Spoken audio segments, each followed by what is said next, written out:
love this email. Okay, it says, hello, ladies, pets, etc. I cannot believe I never thought of sending in this story, but after getting some additional verification over Christmas, I knew it was a winner. I'm sure you have asked for hitchhiking stories, so here's one with a twist. Definitely. In the late 70s, and then in parentheses, it says pre-kids, my parents were living in Pittsburgh and my dad was working at a bank about 3 miles from their home. Most days he took the bus into work as my mom needed the car for whatever she was doing. On this particular day, as each bus approached his stop, it would start to slow down, but then barrel right past as it was completely full. Luckily, after a few buses had gone by, a car pulled up and the driver asked my dad where he was going and said, hop in, that's on my way. It turns out that the driver knew my dad's boss down at the bank.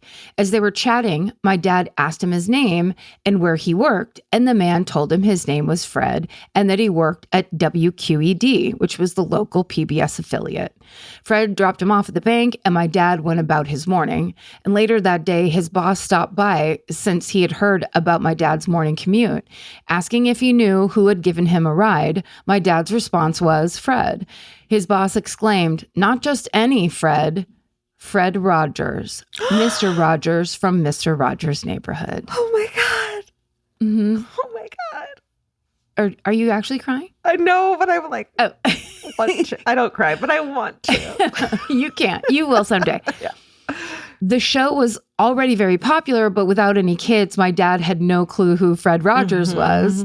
I always loved this story since it shows just how kind Mr. Rogers really was. Aww. And I love telling people that we really lived in Mr. Rogers' neighborhood. Oh my God. SSDGM, Tara or Tara. What a beautiful story. That guy. Ugh, That guy. I still haven't watched the Tom Hanks. I just don't think I can handle that. Did you watch the documentary? No, I don't think. I think it's too much for me. I don't know. Like Break Shoe, right? I think I have told this story on the show before, but I think it's because there's all this footage of like toddlers in the 70s. So it's like I'm watching myself. It's all the same clothes. Yeah. And it's that weird kind of like, it was so prehistoric, like early 70s. Yeah. And it's all these little kids just staring at him because, you know what I mean? Like they're just all in love with him. Oh. And so I was on a plane. I think I was going to Hawaii, and I started watching that documentary. I was only like 10 minutes in and I was crying so hard I could tell I was making the man next to me uncomfortable and I had to turn it off. It was like sobbing. A plane cry, though, is different than a fucking Yes. couch cry, you know?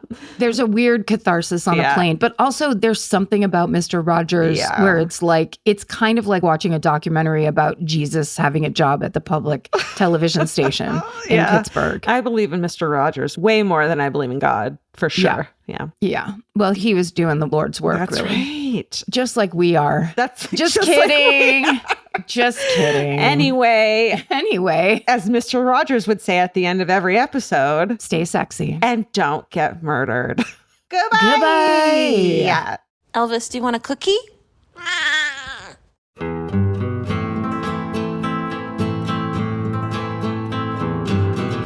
This has been an Exactly Right production. Our senior producer is Alejandra Keck.